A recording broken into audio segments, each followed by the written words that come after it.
Welcome. Tonight we are going somewhere that has no noise, no rush, and no modern world waiting for you on the other side of a screen. Tonight, we are spending a full day inside a medieval castle. Not the castle of battles and sieges and dramatic last stands, though those things certainly happened here too. Tonight we are here for something far quieter. We are here for the ordinary day, the daily carrying of water, the sweeping of stone floors, the bread rising slowly in a hot oven, the sound of a hammer on an anvil in the yard, the smell of rosemary in a walled garden. We are here because ordinary days are the ones worth noticing. They are the ones most people lived. And in a medieval castle, the ordinary day was something to marvel at if you let yourself slow down enough to see it. This is a castle of the 13th century, somewhere in the English countryside. It is not grand enough to be famous and not small enough to be poor. It is a working castle, a household castle, the kind that a lord of middling wealth and serious responsibility would have called home. The stone walls are real. The people inside them are real. The cold of the morning air and the warmth of the fire by evening, all of it is real. You are not a soldier. You are not a lord. Tonight you are simply a visitor, moving through the rooms and the yards and the passageways, watching and listening and letting the day carry you forward at its own pace. So before you get comfortable, take a moment to like the video and subscribe. But only if you enjoy what I do here. And if you are settling in for the night, drop a comment letting me know where in the world you are and what time it is. There is something lovely about knowing that someone in New Zealand and someone in Norway and someone in a quiet room in Texas are all inside the same castle tonight. Now dim the lights, maybe turn on a fan for that soft background hum, and let's ease into tonight's journey together. The road that brought you here runs east to west through the valley, following the curve of a river that catches the first light of morning on its surface and holds it for a moment before the day moves on. You have been walking since before sunrise. The dew is still on the grass. The birds have only just begun, and there, at the top of a low rise of ground ahead of you, is the castle. It does not appear all at once. It grows as you approach it, the way all large stone things do, slowly, incrementally, revealing itself section by section until you are close enough to see that what you thought was a single shape is in fact many shapes layered and stacked and assembled over time into something that has become a single thing through the sheer accumulated weight of years. The walls come first. They rise from the hill with the patient, settled confidence of something that has been in exactly this position for longer than any living person can personally remember. The outer curtain wall is perhaps 20 feet high in most places, built of local limestone that has weathered over the decades into a color that is neither quite gray nor quite cream, but something honestly in between. The color of old stone in morning light, which is one of those colors that resists being named precisely, but that you would recognize immediately if you saw it. The stones are enormous in the lower courses, where the builders laid the heaviest material first, and they grow slightly smaller toward the top of the wall, as though the castle grew lighter as it rose, or as though the builders were simply conserving their best stone for the work that required it most. At the corners, the walls thicken into towers. Round towers mostly, because the designers of this century have learned that round towers deflect projectiles more effectively than square ones and present no corners for attackers to work against. A lesson absorbed slowly into the architectural practice of the age, and visible here in the way the towers curve outward from the wall line with a quiet structural confidence. Their tops are crenellated, the alternating high merlons and low crenels cutting a familiar silhouette against the pale sky. Between the merlons, where defenders would stand in times of trouble, there is only sky this morning. The gaps are empty. The stone is cold, nothing is moving up there yet. You stop on the road and simply look. There is a kind of stillness to a stone castle in the very early morning that is unlike the stillness of any other kind of building. Part of it is the scale, part of it is the material. Stone absorbs the quiet differently from wood or brick. It holds it, gathers it, keeps it inside the structure in the way that stone keeps cold, as a kind of thermal memory of the night before. Even now, with the sky growing lighter by the minute, the castle reads as dark. Its surfaces have not yet caught the day's warmth. The shadows that run along the base of the walls and collect in the angles between towers are still deep and certain. The moat, if this castle has one, lies as still as glass. The water reflects the pale sky and the darker outline of the walls. And because the reflection is nearly perfect, the castle appears to exist in two dimensions simultaneously, once above the water and once below it. Both versions equally silent, equally still. A coot moves across the far edge of the moat with the unhurried, slightly indignant quality of a small bird that has not yet received the morning's instructions and is proceeding on its own schedule. The water barely moves behind it. The ripples spread outward and then stop. From somewhere inside the walls, very faintly, you can hear the first sounds of the day beginning. Not words, not identifiable voices, just sound, the low, early morning sound of a large household gathering itself up from sleep. It is the sound of somewhere that is not yet awake, but is no longer entirely asleep. The borderland between those two states, stretched out across a stone building and its many rooms, is something you can hear if you are standing close enough and the morning is quiet enough. And both of those things are true right now. You begin to walk again. The drawbridge, if it was raised overnight, has been lowered. The chains that control it are still running with moisture from the morning air, each link holding a small cold bead of water that will evaporate once the sun reaches them. The wood of the drawbridge is ancient and solid, dark with age and the oils applied to it in various seasons to keep it from splitting. Its surface worn smooth in the center where the most feet have passed and rougher at the edges where the wear has been less. Your footsteps sound hollow on it, a deep resonance from the wood and the chamber of air below, a sound quite unlike the flat tap of feet on stone. The gatehouse rises above you as you cross. It is the most heavily built section of the entire defensive wall because it is the point of greatest vulnerability. The place where the wall must be interrupted to allow passage, and where that interruption is managed through a concentration of defensive technology that the rest of the wall does not require. Arrow loops flank the passage on both sides, cut deep into the stone at an angle that allows an archer standing inside to cover a wide arc of the approach without presenting much of themselves to anything coming back. The portcullis, the heavy iron and wood grid that can be dropped to block the passage in seconds, is raised tonight. Its lower edge sits some feet above your head, the sharp iron points at its base hanging there in the shadows like the underside of something patient and enormous. You pass beneath it. The passage through the gatehouse is perhaps 30 feet long, a tunnel of dressed stone that channels and concentrates sound in a way that makes your footsteps seem louder than they would in open air.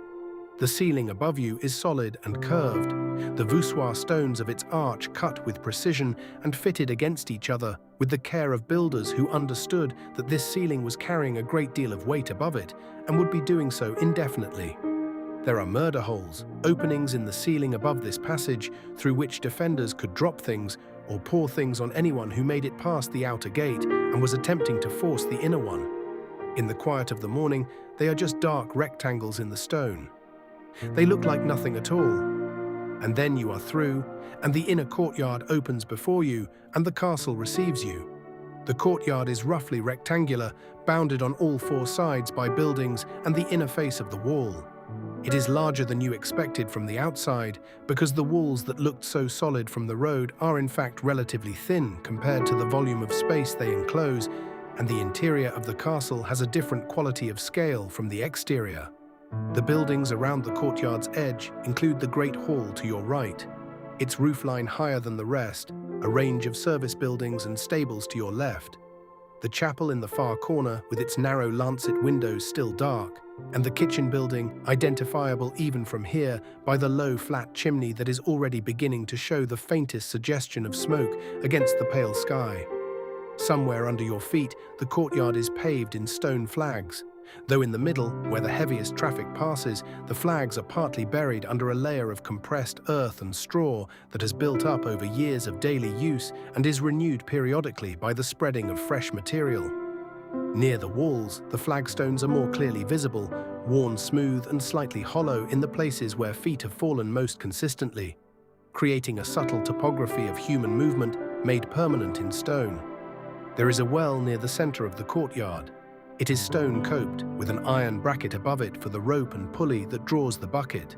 The rope is coiled on the bracket this morning, not in use, the bucket resting on the stone edge of the coping.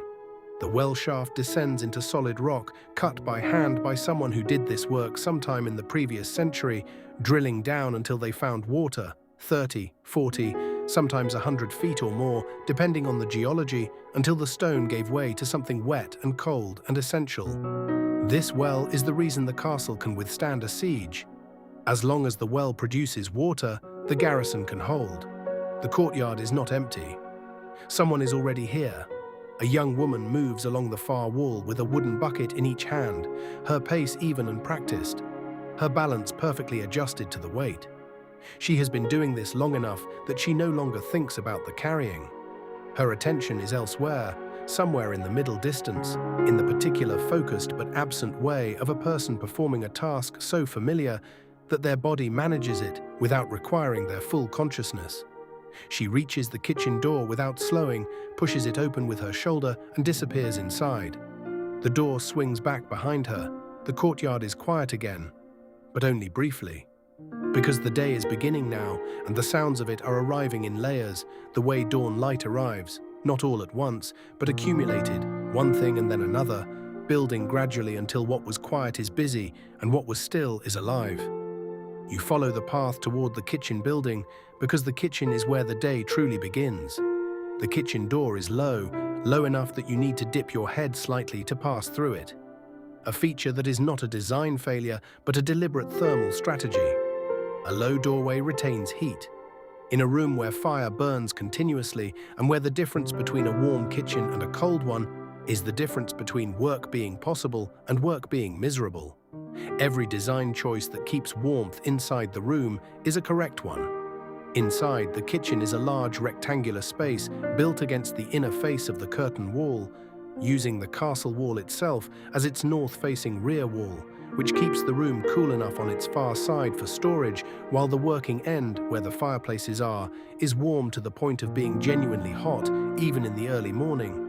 The ceiling is high, or as high as it can be made within the constraints of the building, high enough to carry smoke away from the work surfaces and toward the chimney flue built into the wall, which draws the smoke outward and up and away with the reliable efficiency of a well-designed stone structure.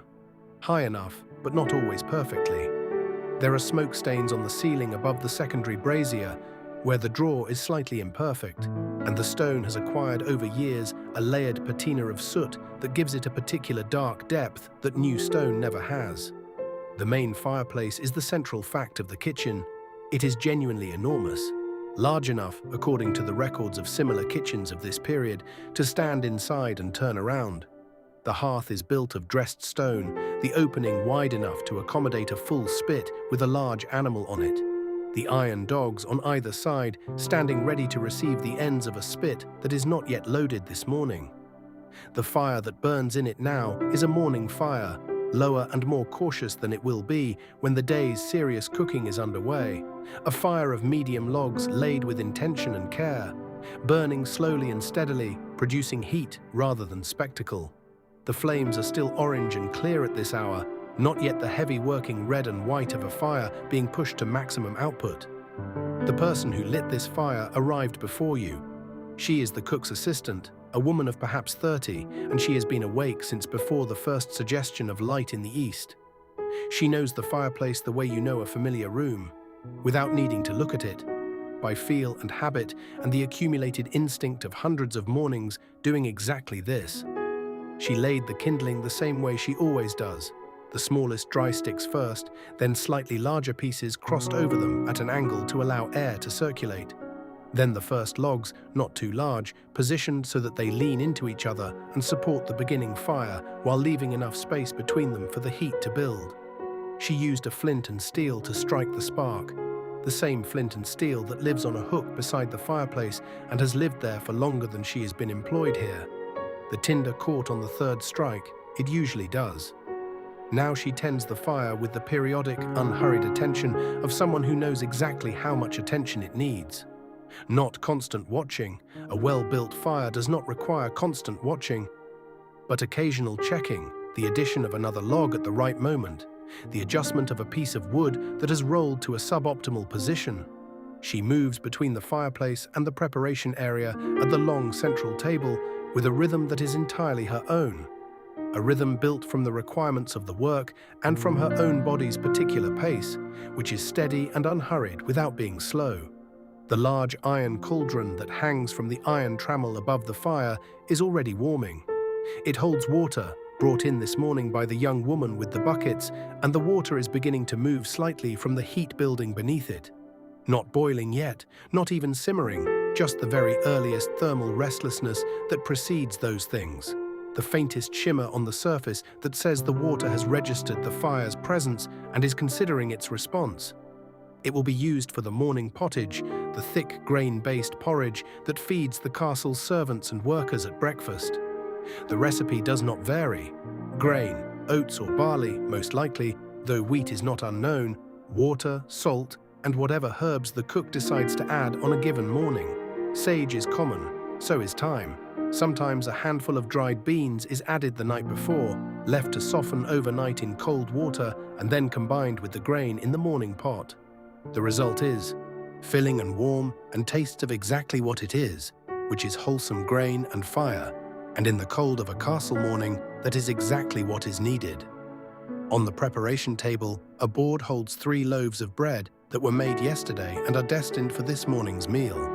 Bread in a castle kitchen is not an ad hoc production. It is a continuous, carefully managed process, because bread is the foundational food of every meal for every person in the castle, regardless of their rank, and its production must therefore be reliable and sufficient and consistent. The castle's baker, a specialist whose position in the kitchen hierarchy sits just below the head cook, will begin the day's bread production as soon as the oven is ready. The oven is a separate structure from the main fireplace, a domed chamber built of stone and clay in the wall behind you. Its entrance a low-arched opening at waist height. Its interior currently cold and ash-grey from yesterday's use. Heating the bread oven takes time and knowledge. First, a fire is built inside the oven itself, directly on the oven floor, using dry wood that burns fast and hot. The fire heats the stone, not just the air. It is the heat stored in the mass of the stone that actually does the baking, not the direct flames. This is why the wood must burn all the way down to coals, and then the coals must be swept out completely before the bread goes in. You are baking with stored heat, not live fire, and learning to read the oven's temperature to know when the stone is the right heat for bread, which is different from the right heat for pastry or for meat or for nothing at all, is a skill that takes a baker months of close attention and occasional failure before it becomes reliable. The baker will know when the oven is ready by reaching inside and holding his hand near the stone floor. Not touching it, the heat of a properly charged bread oven would immediately blister bare skin, but holding his hand a few inches above it and counting. 4 seconds of sustained heat of the right intensity, and the bread can go in. 3, and it needs more time. 5, and you have waited too long, and the first loaves will over-brown on their undersides before the crumb sets. This knowledge lives in his hands as much as in his head. It cannot be fully transmitted in words. It can only be learned through repetition, through thousands of morning ovens, and the gradual calibration of hand and fire and stone. The long-handled wooden paddle, the peel, leans against the wall beside the oven. Its round, flat head is worn smooth with use, scored faintly with the marks of hundreds of loaves that have rested on it on their way into and out of the oven.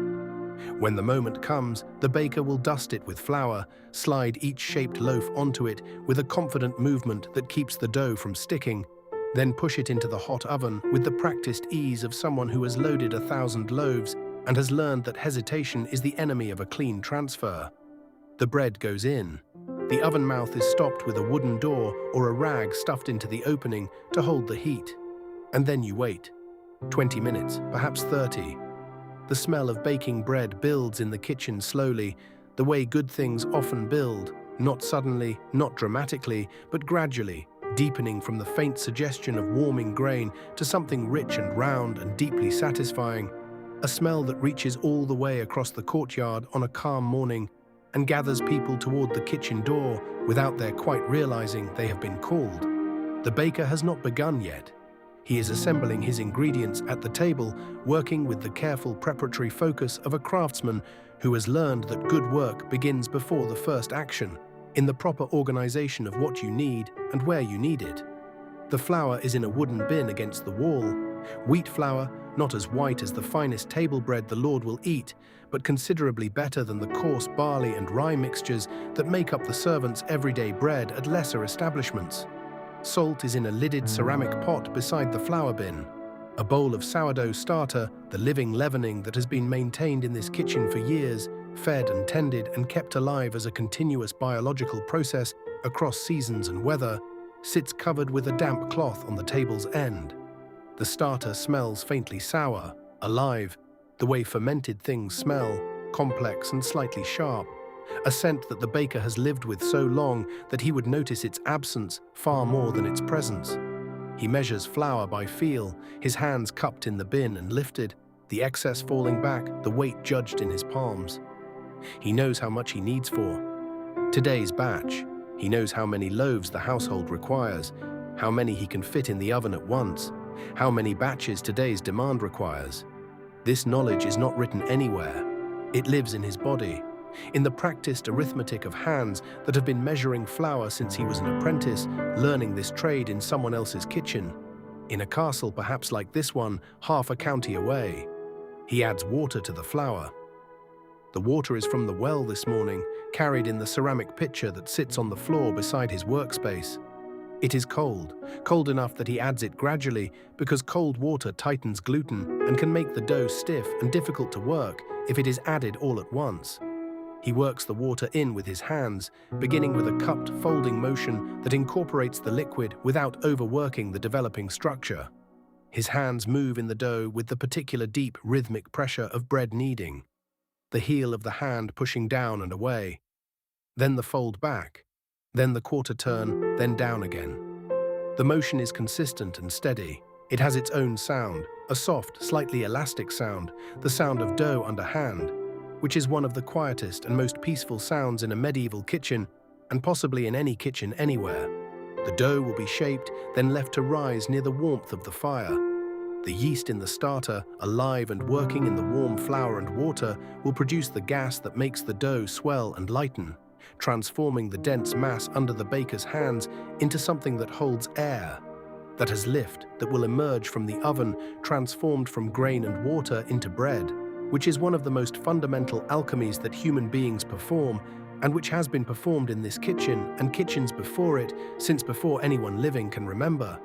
You stand in the kitchen doorway and watch all of this in the early light and the firelight, and you understand something very clearly. This is what the castle is, at its most basic and most true. Not the towers, not the battlements, not the lord in his solar or the knights in the hall. It is this kitchen and these hands, and this fire and this bread. Everything else depends on this. You step back into the courtyard and the morning is fully underway now. The well is in use. A young man, perhaps 15, is working the rope and pulley with the careful attention of someone new enough to the task that he is still thinking about it consciously, rather than doing it automatically. The rope runs over the iron wheel of the pulley with a low periodic creak, a sound so habitual in this courtyard at this hour that no one who has worked here more than a week would notice it, but which you hear now with the fresh attention of someone for whom it is still new. The bucket descends into the shaft on one rotation of the rope. Then the wheel direction reverses and the bucket comes back up. Heavy now, the water inside sloshing slightly with the motion of the ascent. At the top, the boy tips the bucket into the larger vessel, waiting beside the well, a wooden bucket bound with iron hoops, heavy already, growing heavier, and lets the smaller bucket back down again. He will do this perhaps 20 times this morning before the kitchen's immediate needs are met. He will do it again in the afternoon. He will do it tomorrow morning, and the morning after that. The well is the pivot point of the castle's daily life, the source from which everything that requires water, cooking, cleaning, the horses in the stables, the washing of clothes, the mixing of mortar, the quenching of the blacksmith's iron, ultimately draws. The well is why the castle is here, in some sense. Not just this well, but the aquifer beneath it, the water-bearing geological stratum that the castle's builders identified when they chose this site and that their diggers worked their way down through solid rock, one slow foot at a time, until the stone began to sweat and then weep and then yield water in sufficient quantity that a garrison could live here indefinitely without thirst. Along the inner face of the wall to your left, the stables occupy a long, low building whose open-fronted bays face the courtyard. The horses are stirring. Their sounds come across the yard with the particular quality of large animal sounds in an enclosed space. A resonance and warmth that horse sounds always have, the soft percussion of hooves on straw, the occasional vocal sounds that horses make at this hour that are somewhere between contentment and demand. A groom moves through the stable bays with a practiced silence, checking each animal, running a hand along a flank, checking the water in the drinking buckets, ensuring that the night has passed without incident.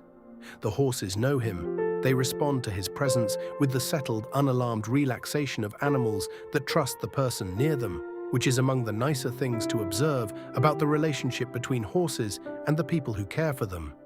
Beyond the stables, the door to the Great Hall stands closed.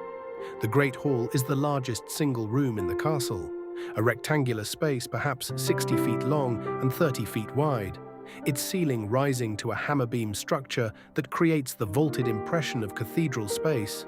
Without the weight of stone vaulting, the great curved timber hammer beams and struts, visible above in the dimness, like the skeleton of something enormous and calm. At this hour, the hall is mostly dark, the narrow windows set high in its long walls, admitting only the beginning of the morning light. Horizontal bars of pale grey that fall across the stone floor and the long trestle tables, which have been cleared and folded against the walls for the night.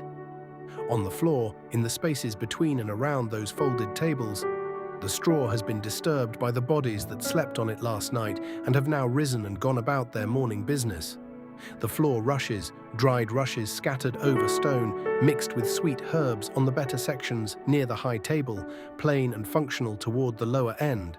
Smell of the night, of closed air and human sleep, the particular indoor smell that every large communal sleeping space has, and that dissipates as the day brings movement and the doors and windows are open to the morning air.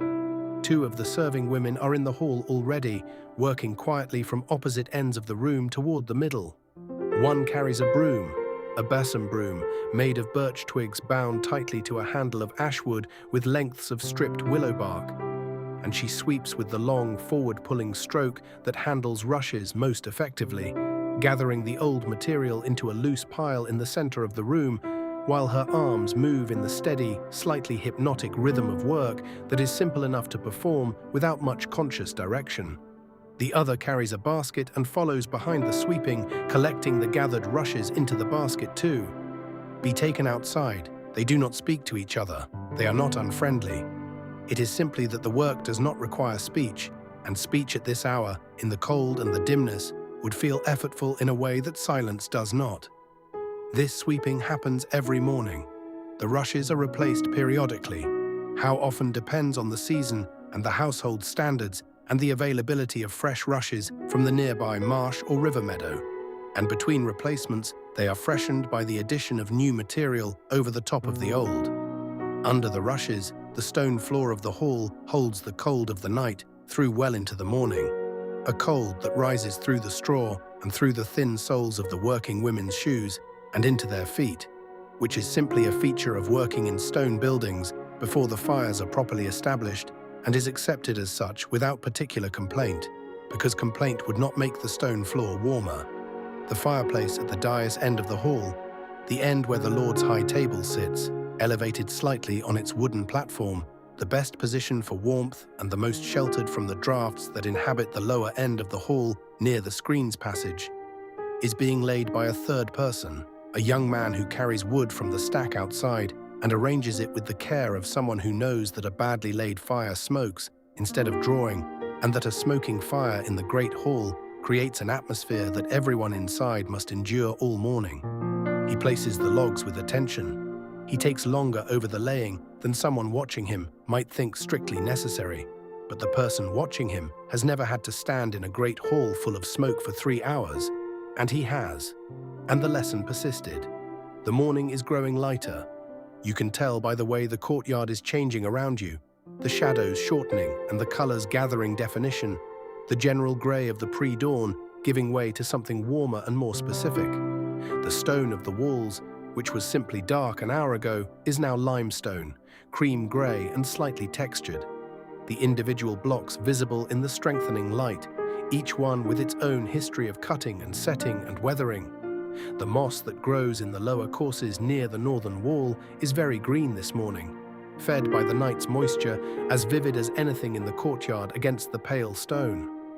A cockerel sounds from somewhere beyond the walls, a distant sound carried on the still morning air, and is answered almost immediately by another one closer. And the day that was only beginning is now undeniably begun. The work of a castle morning is not dramatic. It is repetitive and necessary, and it happens in a particular order that has been established not by anyone's deliberate decision, but by the accumulated logic of what must be done and when and in what sequence for everything to be ready when it is needed. The floors must be swept before the household rises and begins moving through the spaces that were swept. The fires must be lit before the cold of the morning becomes the cold of the day. The water must be drawn before the cooking can begin. The cooking must begin early enough that the food is ready by the time of the morning meal. These requirements create a cascade, an ordering of tasks that flows one from the next with the natural, inevitable logic of practical necessity, and that shapes the early morning hours into a recognizable pattern day after day, regardless of season or weather or the particular individuals performing the work. You watch a woman who is sweeping the passageway that runs between the Great Hall and the service corridor behind it. The passage is narrow and the broom moves through it with a slightly different angle than it does in the hall. The strokes shorter and more precise, the movement of the sweeper's wrist compensating for the reduced space. The rushes in this passage are thinner than in the hall. This is a working corridor, not a ceremonial space, and the floor covering here is functional rather than comfort-oriented. She sweeps steadily, and the sound of the broom on the stone, a repeated soft hiss, slightly irregular because the rushes are not perfectly distributed, with a faint scrape when the besom catches a section of bare stone, fills the passage with the quietest possible evidence of human industry. She is not thinking about sweeping. You can tell this the same way you can tell when anyone has moved beyond the stage of learning a task and into the stage of simply doing it. The body is engaged and the eyes are somewhere else, tracking something in the middle distance of their own thoughts, following some private interior thread while the hands and arms perform the ancient, reliable geometry of the broom. This is one of the stranger pleasures of watching people work at tasks they know well.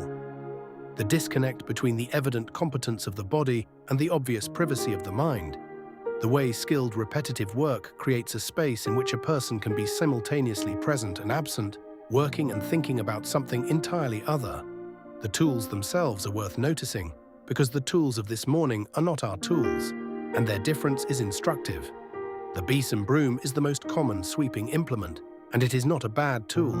Birch twigs bound tightly are surprisingly effective at moving loose material across stone floors, and the design has lasted largely unchanged for centuries because it works. But it is a different tool from a modern broom with its flat synthetic head and its precise sweeping plane. The besom has a rounder, more irregular business end, and it works differently, more like raking than the sharp forward scrape of a modern broom. And the result is a swept floor that looks different too. Rougher, less perfectly clean, more honestly swept in a way that acknowledges the limitations of what can be achieved without more than a besom and human muscle. There are other kinds of work already underway around the courtyard's edges. Near the stable building, a man is filling a large wooden trough with water for the horses, carrying bucket after bucket from the well with the patient, weight-adjusted walk of someone who has been doing this long enough that their shoulders have adapted to the load. He empties each bucket into the trough with a practiced tipping motion that minimizes spillage. Because spilled water in a courtyard becomes mud, and mud in a courtyard is a nuisance to everyone for the rest of the day. The trough fills slowly, the surface rising an inch with each addition, the sound of water on water changing as the trough deepens from a hard splash to something softer and more resonant. At the far end of the courtyard, against the wall of the service range, a door stands open to a storeroom of some kind. From inside comes the sound of movement, something being shifted, something being lifted and set down. The sounds of someone taking inventory of what is there and what is not, of opening and checking and noting. The castle's provisions require management as continuous as the management of the castle itself. Grain stored improperly goes moldy. Preserved meat, if the salt has been applied incorrectly, can rot. Barrels left too long without checking can develop faults. The person in that storeroom is doing the quiet, important work of knowing what the castle has and what it needs, a kind of domestic intelligence that keeps a large household from running out of the essentials at inopportune moments. Across the yard, a page, one of the young boys of good family who are sent to great households to learn manners and service, appears from the doorway of the great hall carrying a chamber pot, his expression that of a person who is approximately 12 years old and doing a task they have entirely accepted as their responsibility while having absolutely no enthusiasm for it whatsoever. He crosses the yard quickly and purposefully, disappears around the corner of the building to where the castle's sanitation facilities are located, and returns a few minutes later with the pot empty and his expression somewhat more composed. This is part of the morning's work too. All of it is. The carpenter who works in the lean-to against the inner wall has appeared at his bench and is already examining something, a section of wooden frame that needs attention of some kind, a hinge that has worked loose, the eternal maintenance work of a stone building full of wooden elements that are subject to the wear of daily use and the deterioration of damp and cold and time. He runs his hands along the wood, feeling for the problem the way that experienced craftspeople of every era feel for problems, not with their eyes, but with the sensitive pressure of their fingertips, which register variations in surface that the eye might miss. He finds what he is looking for. He goes to his tools. He begins to work. The castle is awake, the day is established, and the warmth that the morning promised is beginning, very slowly, to arrive. The kitchen, now that you return to it, is a different place from the one you stood in an hour ago. The fire has moved from its careful morning configuration into full working operation, the logs burning down to a dense, reliable bed of coals over which the serious heat concentrates. The cauldron above the fire is simmering now, the water moving with the slow circular motion of sustained heat, the surface broken by small regular bubbles that rise, swell briefly, and vanish. A pot of pottage is working beside the cauldron, a smaller iron vessel sitting on a trivet directly above a section of the coals, its contents, the oats and barley and dried beans and herbs and water, combined yesterday evening and left overnight, thickening as the steam rises from its surface and the grain absorbs the remaining liquid. The cook stirs it periodically with a long-handled wooden spoon, a slow circular motion that keeps the denser material from settling and catching on the iron bottom of the pot. The motion is unhurried. The pottage does not require urgent attention. It only requires not being ignored. More people are in the kitchen now than were here at dawn. The cook herself, the head cook, whose position in the household hierarchy is below the steward and the marshal, but above most of the domestic servants, whose word in this room is absolute, moves between the fireplace and the preparation table with the brisk, exact movement of someone who is managing multiple things simultaneously, and doing so without any visible effort, because the management of multiple simultaneous processes in a kitchen is something she has been doing for long enough that it no longer feels like management. It feels like thinking. The kitchen is an extension of her mind when she is working, the various preparations in their various stages of advancement, like thoughts in various stages of completion, attended to in rotation, each given what it needs and no more. Her knife moves on the preparation board with the particular sound of kitchen knife work, a rhythmic, slightly syncopated chopping that is faster than it looks and more precise. She is working on vegetables, leeks primarily, their white and pale green bodies cut across into thin rounds that fall away from the blade in even slices, plus onions, which she handles with the practiced efficiency of someone who has cut enough onions to have developed their own system for minimizing the tears they cause and who implements that system automatically. The cut vegetables go into a bowl.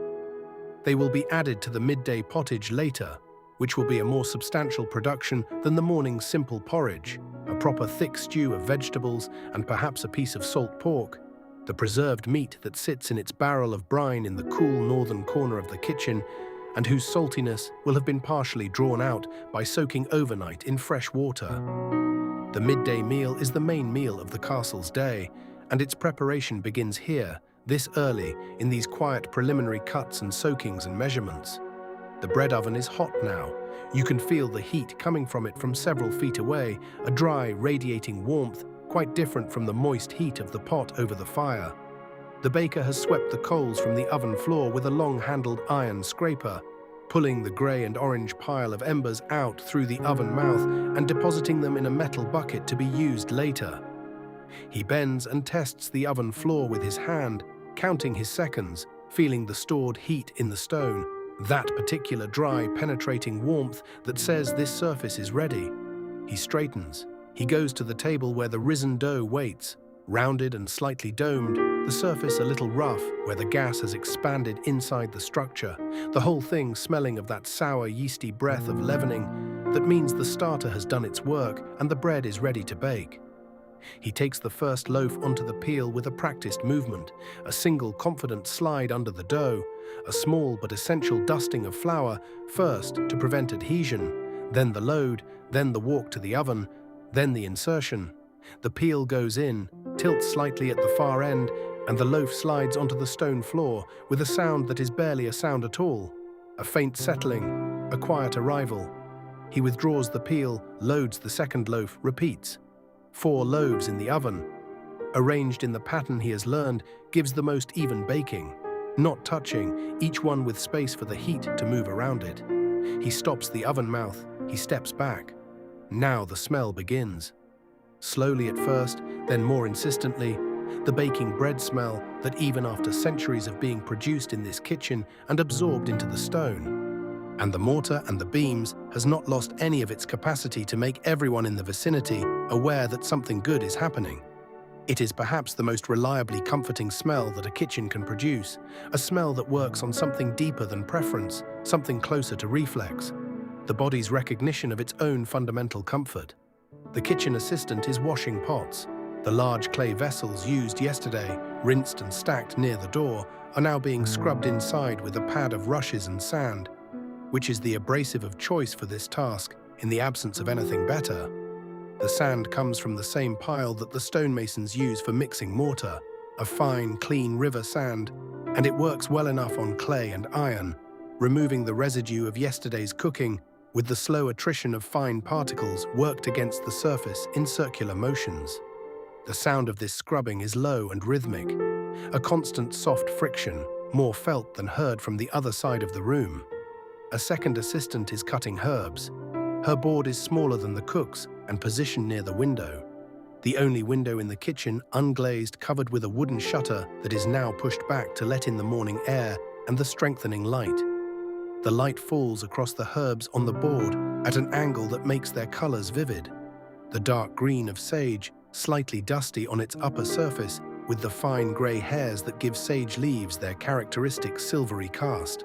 The brighter, more saturated green of thyme, whose small leaves come away from the stems with a soft stripping motion of her fingers. The paler, more translucent green of parsley, which she cuts fine, the knife rapid across the board. The sound of it quicker and lighter than the vegetable chopping sounds from the cook's end. The cut herbs pile up on the board and release their smells as the cells are broken. The particular medicinal savory smell of sage, which is one of the oldest kitchen smells in European cooking and has been rising from boards like this one in rooms like this one for centuries. The smell of thyme, which is sharper and cleaner and carries within it the suggestion of hillsides in summer. The fresh, bright smell of parsley that cuts through everything else and reminds the nose that it is morning. From outside comes the sound of the cart, a wooden-wheeled cart, drawn by a single ox and loaded with provisions from the home farm, grain most likely, or root vegetables from the storage pits or both, is crossing the courtyard on its way to the storeroom door. The wheels on the stone flags make a deep, uneven rumble that carries through the courtyard and into the kitchen with a quality of sound that is somehow both ordinary and enormous. The way the sounds of heavy things in motion always are. The ox's hooves click on the stone, the cart slows. A voice, the groom managing the cart, says something brief and practical to someone near the storeroom door, and the sound of unloading begins. Heavy things being lifted, heavy things being set down, the particular dense impact of a sack of grain on a stone floor. This is the castle's supply chain, arriving in the morning light with its daily delivery. The farm that serves this castle, the estate's domain land, worked by the lord's villains as part of their feudal obligation, is not far away, within easy walking distance for someone unencumbered and within reasonable cart distance, even with a full load. The relationship between the castle and its surrounding farmland is continuous and mutual. The farm produces what the castle consumes, and the castle provides the military and administrative power that protects the farm and manages the estate's broader affairs. Everything that arrives on this cart this morning has been grown in soil that the castle considers its own, tended by people who are connected to the castle in the complicated hierarchical way that the feudal system creates and maintains. The bread is baking, the pottage is simmering, the herbs are cut. The morning is advancing into itself with the steady, unhurried confidence of a day that knows what it needs to do and is doing it. You leave the kitchen and cross the courtyard to the long range of service rooms that occupy the south-facing wall of the castle's inner yard. These rooms are where the middle work of the castle happens, not the grand work of the great hall or the essential work of the kitchen, but the steady, continuous work of maintenance and production that keeps the household functioning from season to season. The spinning, the sewing, the mending of things that have worn, the repair of things that have broken, the making of things that have been used up. This work is quiet, and it is constant, and it is performed mostly by women and girls whose names do not appear in the historical record with any consistency, but whose hands are in everything the castle uses and wears and wraps around itself against the cold. The door to the spinning room is open. Inside, in a space that has been arranged for efficiency without any particular regard for comfort, the stone floor, the cold walls, the small high window that admits light without admitting much warmth. 3 women sit at work that they have already been doing for some time this morning. They sit on stools arranged in a loose configuration that allows each of them to work independently while remaining in the same room, within speaking distance if they want to speak, within the same light source, within the same warmth if the small brazier in the corner is doing its job, which it is, just barely, the coals glowing orange beneath a layer of grey ash that needs stirring but not yet emptying. The 2 women with the drop spindles are making thread from raw wool. The wool has been washed, dried, carded, combed with iron-toothed paddles to align the fibers in the same direction and create a smooth, fluffy roving ready for spinning, and now sits in a basket beside each woman as a loose, airy handful of pale, undyed fleece that bears very little resemblance to the tight, dense fabric it will eventually become. The woman on the left holds her roving on a distaff, a simple stick tucked under her arm and against her side, from which she draws out a length of fibers with the careful, sensitive drafting motion of one hand, while the other spins the spindle with a flick of 2 fingers. The spindle drops from her hand level, spinning on its own momentum, the twisting spiral it creates running upward through the drafting fibers and converting them into spun yarn, the loose mass of wool consolidating into a round, twisted strand that is already stronger than it looks. She catches the spindle before it reaches the ground, winds on the new yarn in the specific pattern she uses that keeps the cop building correctly on the spindle's shaft, and starts again. Drop, draft, wind, drop, draft, wind. The motion has a rhythm to it that is almost a sound in itself, or rather, it has a rhythm that makes you think you can hear it, even though most of what it involves is too subtle for sound, just the slight whisper of fibers drawing between fingers and the faint percussion of the spindle being caught after its drop. A single square yard of woven cloth requires approximately 3,000 meters of thread. This is not a number that the woman spinning would express in those terms, but it is a number that shapes her working life because it means that the spinning never stops. There is always more wool to be spun. There is always more thread needed than there is thread available. The textile requirements of a medieval household are enormous, and they are continuous, and the spinning of thread to meet them is similarly enormous and continuous. This is not something the woman sitting here experiences as a burden necessarily. It is the texture of her working life, the background against which everything else happens. She spins in the morning and she spins in the afternoon, and sometimes she spins in the evening by firelight. If she is not spinning, she is carding or washing the wool or winding the spun thread onto a frame in preparation for weaving. The work is always there. The third woman in the room is sewing. She works with a steel needle.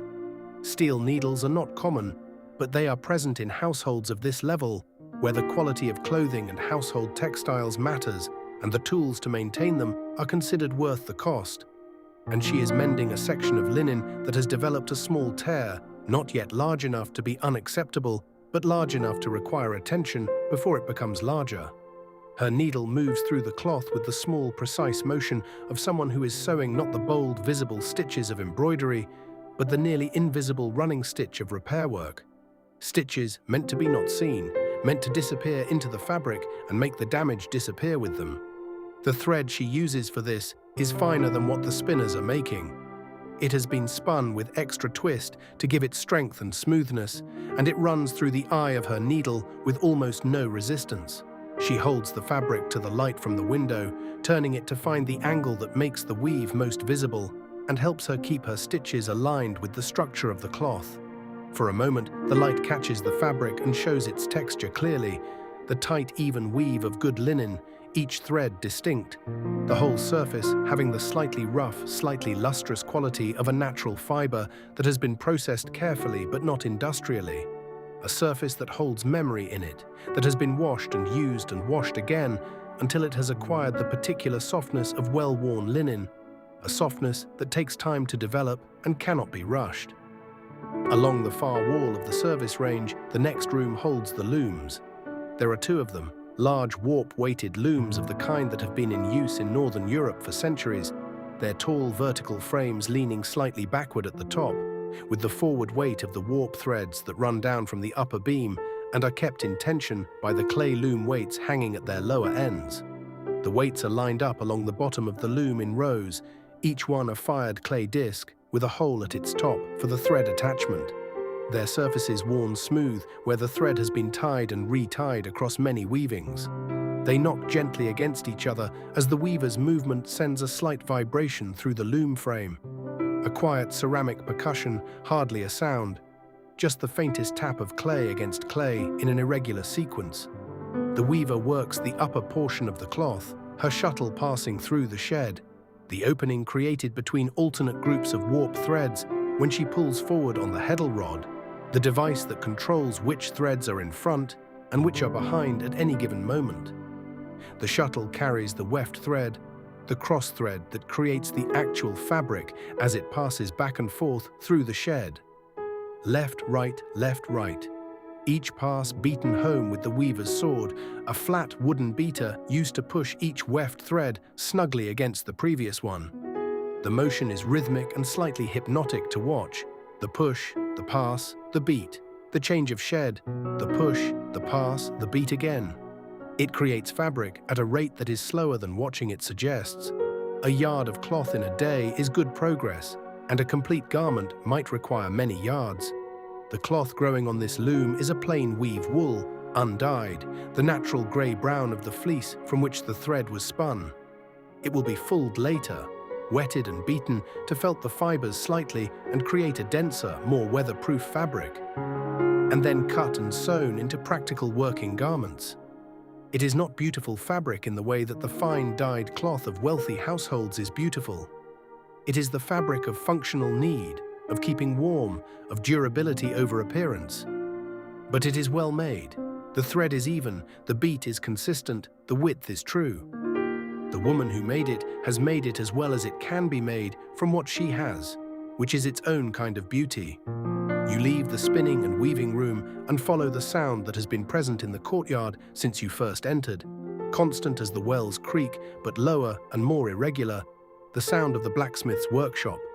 The smithy is tucked into the corner where the eastern range meets the north wall, positioned there partly for the practical reason that stone walls on two sides reduce the fire risk, and partly because the prevalent wind in this location blows away from the main buildings and carries the smoke and sparks of the forge outward over the wall rather than back across the courtyard. The opening of the workshop faces the yard, the work visible from outside, the heat and the sound and the smell of it reaching you well before you reach the doorway. The smell arrives first. It is a complex smell with several distinct layers. The mineral, slightly burnt smell of charcoal, which is the blacksmith's fuel, preferred for its consistent heat and its relative freedom from the sulfur contamination that makes coal problematic for fine metal work. Beneath that, the particular dry metallic smell of hot iron, which is the smell of iron oxide being reduced by the carbon-rich atmosphere of the forge. A faint, not unpleasant chemical note that becomes stronger as the iron heats. And over both of these, the sharp occasional smell of the quench when hot metal meets the water trough and the steam rises in a sudden hiss.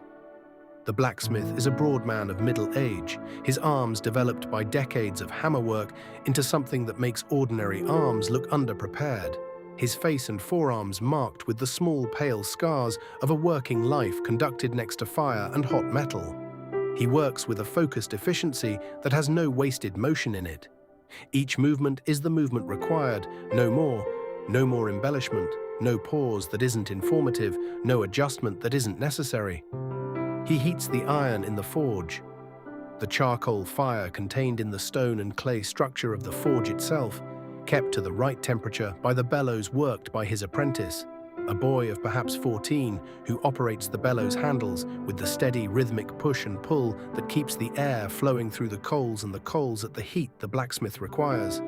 The bellows make their own sound, a slow breath, in and out, the leather expanding and contracting, the air rushing through the nozzle into the coals with a soft roar that rises and falls with each cycle. When the apprentice maintains the right rhythm, the coals glow orange at their core and the iron held in them heats evenly. When he loses the rhythm, the brightness drops slightly, and the blacksmith, without looking up, says a single word that restores the correct pace. The apprentice is learning. He is mostly correct. The iron in the fire is a length of rod, perhaps 18 inches long, that is being shaped into a hinge. The castle needs hinges constantly. Doors and gates and window shutters and storage boxes all require them, and all of them wear out with use and must be replaced or repaired. This is routine work for the blacksmith, but routine does not mean careless. A badly made hinge fails, and a failing hinge on a storage door or a gate is an inconvenience at best and a security problem at worst. He makes his hinges carefully. When the iron is the right color, a deep glowing orange, not quite to the brightness that would mean he has pushed it too far, he removes it from the fire with the long tongs. His arm extended to keep the heat away from his face and carries it the 3 steps from the forge to the anvil. The anvil is a dense iron block mounted on a section of old oak that has hardened to near stone density with age and use, and it sits at exactly the right height for his work. He does not have to bend or stretch to reach it. The iron goes onto the anvil face and the hammer falls, and the sound that results is the sound you have been hearing all morning from across the courtyard. A clear, ringing impact, not quite the crystalline ping of light hammerwork on fine metal, but a deeper, more serious note. The note of a significant hammer on significant iron, a sound that carries its own authority, and that was the background music of every castle courtyard in every century of the medieval period.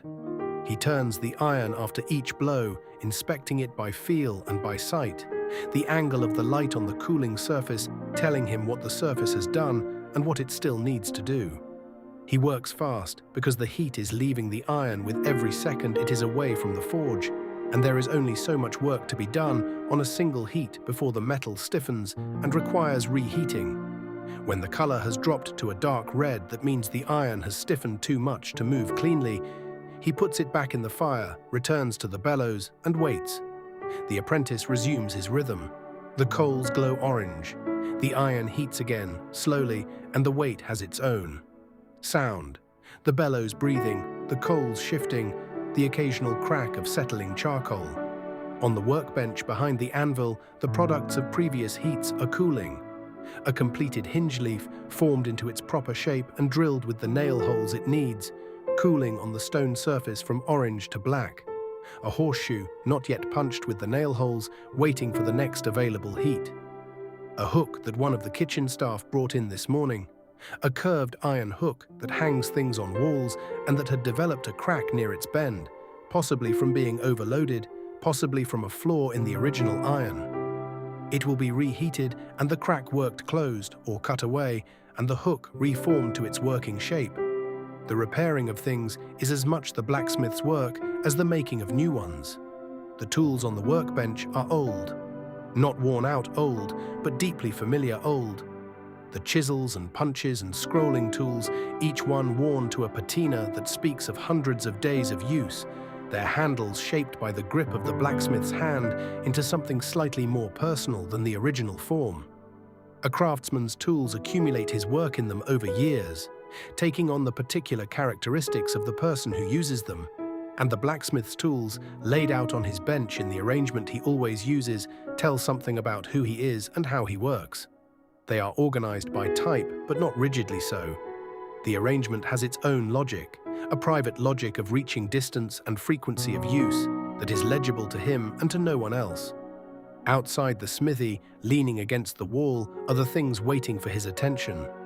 A cartwheel whose iron tire has worked loose from the wood, the tire sitting separately from the wheel like a collar someone has removed, a section of iron railing that has broken at a joint, a knife with a blade that has cracked near the tang, brought by the cook who cannot afford to have her best knife out of service for long. These things will be attended to in their order, the order determined by a hierarchy of urgency that the blacksmith maintains in his own mind without writing it down. Because writing is not the blacksmith's primary medium, and the priority list in his head is as reliable as any list on paper. The hammer falls again. The sound rings out across the courtyard, clear and purposeful, the sound of something being made better than it was. You leave the forge and its heat behind and take the stair that leads up to the wall walk. The stair is built into the thickness of the curtain wall itself, a tight spiral ascending within the stone, each step cut from a single block of limestone and worn at its outer edge, where the feet of hundreds of people have turned the same curve, hundreds of thousands of times over the decades. Your hand on the wall feels the rough texture of the stone and finds occasionally a smooth depression where palms have rested at the same place so many times that the stone has taken on the faintest polish. You emerge at the top through a low door and step onto the wall walk. The change from the interior of the castle to the wall walk is immediate and total. The enclosed, slightly warmer air of the buildings gives way at once to open sky and moving air, and the view that opens in front of you takes a moment to absorb, because there is so much of it, and it has been entirely absent since you entered the castle this morning. The wall walk, the chemin de ronde, the patrol path along the top of the curtain wall, runs the full circuit of the inner ward, protected on the outer side by the battlements and open on the inner side to the courtyard below, which you can now see from above in a way that rearranges your understanding of the space. The well is directly below you and slightly to your right, the bucket hanging idle from its rope. The kitchen building's chimney is at your eye level, the thin smoke from the morning fire rising straight up in the still air and then bending very slightly where a light upper current catches it and carries it eastward. The stables, the service range, the great hall, all of them laid out below you in their proper relationships. The geometry of the castle made legible from this height in a way it is not when you are moving through it. The wall walk is broad enough for two people to pass each other, which is its functional requirement. Defenders need to move both directions along it during a crisis, and a wall walk wide enough for only one person at a time is a walk that can create a bottleneck at the worst possible moment. The outer side of the walk is protected by the battlements, the alternating merlons, solid sections of stone that rise to chest height and provide cover, and the crenels, the gaps between them through which an archer would shoot or through which you now lean slightly to look outward over the castle's environs. The view from the crenels is different from the view over the battlement's tops. Lower, more focused. The kind of view that would give an archer what they needed and give an attacker, looking up at those narrow gaps, very little indication of what was behind them. Beyond the castle's outer wall, the landscape opens broadly. It is farming country, the fields in their autumn state, some already ploughed and dark, the turned soil showing its deep colour in the morning light. Others still showing the dry, pale remnants of the harvest, the cut stalks standing in rows or scattered where the scything was less neat. Others given over to rough pasture, with cattle visible on the far slope, small and dark against the yellowing grass. The fields are arranged in the open field pattern of the period, long narrow strips running parallel to each other in the great common fields, each strip belonging to a different holder. The pattern of cultivation creating a visual rhythm in the landscape that is more geometric than natural vegetation would produce. It is a landscape of human intention, shaped by centuries of agricultural labor into a form that is both functional and, in its own way, beautiful. The sky above all of this is very large. It is one of the things you notice most from up here, the sheer quantity of sky that becomes visible when you stand at this height and look outward without buildings interrupting the view. The sky this morning has the particular quality of an autumn sky in the English countryside, pale blue at its zenith, shading toward grey at the horizon, with high, thin cloud that does not threaten rain, but creates a soft, diffused quality to the light, a light without strong shadows that illuminates everything evenly and gives the landscape a kind of muted clarity. The wind up here is not strong.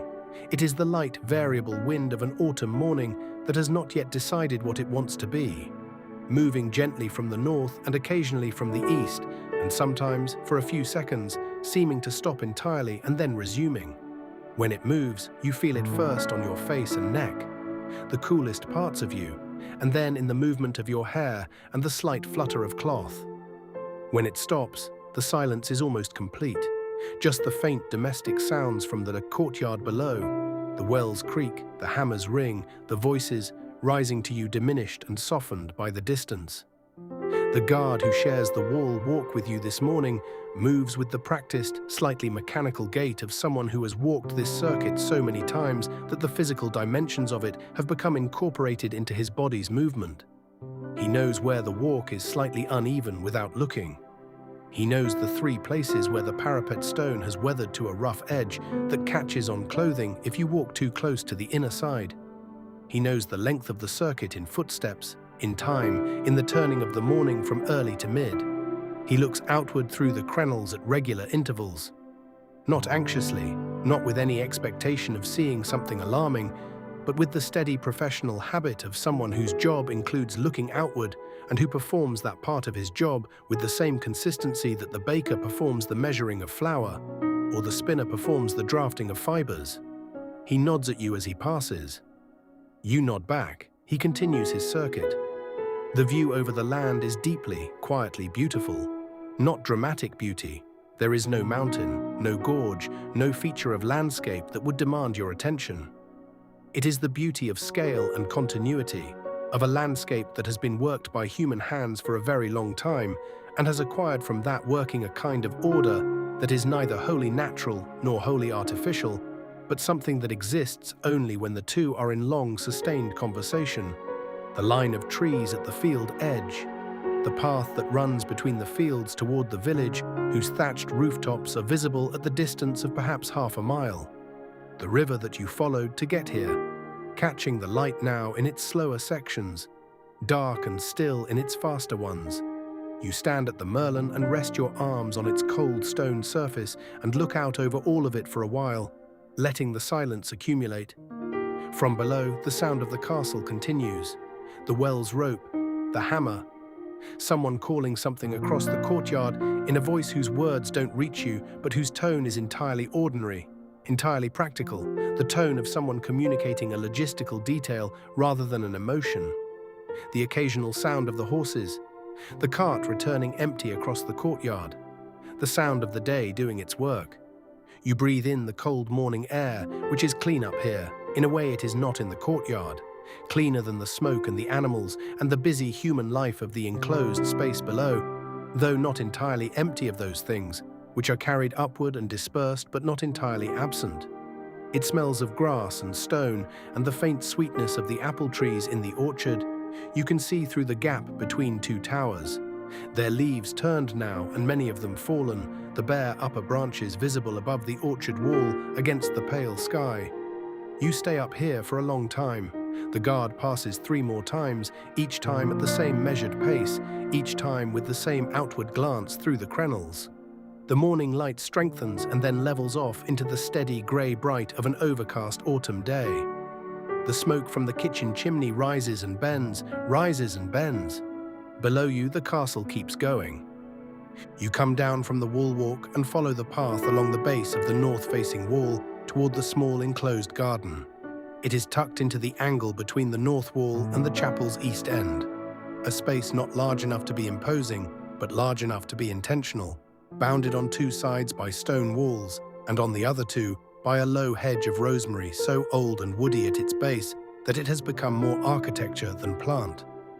The garden is entered through a narrow gap in the rosemary hedge that is too small to be called a gate, but that functions as one, the branches of the hedge on either side grown thickened and interlocking at the level of your shoulders, the gap itself worn slightly wider than it might originally have been by the passage of people through it over years. Inside, the garden has a particular quality of quiet that is different from the quiet of the wall walk or the quiet of the rooms inside. This is an enclosed quiet, protected on all sides, the sound of the courtyard present, but softened and altered by the walls and the vegetation into something that feels considered rather than incidental. The rosemary hedge that forms two sides of the enclosure releases its smell into the space whenever the wind moves it, which is frequently, even in here, where the air is still enough to feel that motion rather than just observe it. The rosemary smell is strong and clean and slightly medical in the way that all the ancient culinary herbs are medical, because they have been grown for their medicinal properties as well as their flavor since before the two categories were clearly distinguished.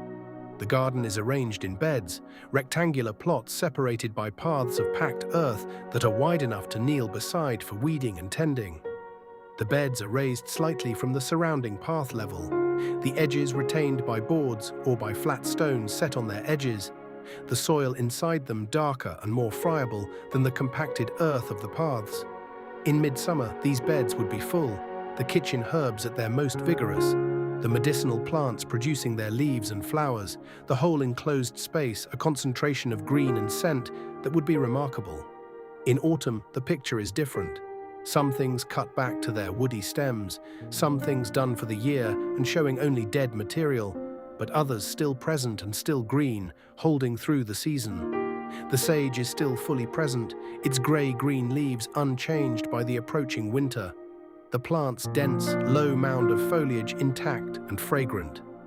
Rosemary grows along the wall, the same species as the hedge, but here grown flat against the stone, where the wall's warmth extends the growing season and keeps the frost off the foliage. Thyme in several varieties, the common thyme, small-leaved and pungent. The broader-leaved lemon thyme, which releases a different citrus-edged smell when pressed between fingers. Mint, cut back hard now and showing only the lowest leaves and the base of its spreading stems, but already planning its expansion next spring. Chamomile, a low mat of fine-leaved growth with the warm, slightly apple-ish smell that makes it immediately recognizable. Lavender, its flowers long gone for the season, but the essential oil still present in the leaves and stems, the familiar clean smell rising when you brush against a stem with your hand. And the medicinal plants that exist here for reasons the kitchen herbs do not. Comfrey, its large, rough leaves still green, grown here because its roots produce allantoin, a compound that genuinely accelerates the healing of damaged tissue, and because the medieval household knows from long experience that comfrey poultices help wounds close more cleanly. Yarrow, the dried seed heads still present on their stems, used for the same wound-healing purposes, its presence in this garden as standard as sage or thyme. Valerian, whose roots, dried and steeped, produce a preparation that eases anxiety and promotes sleep, a fact observed empirically over centuries before the biochemistry was understood. These plants are the household's medicine chest, the first resort when someone is ill or injured, maintained and tended with the same care as the kitchen herbs because their uses are as essential. The person tending the garden this morning is a woman who appears to be somewhere in the later part of middle age.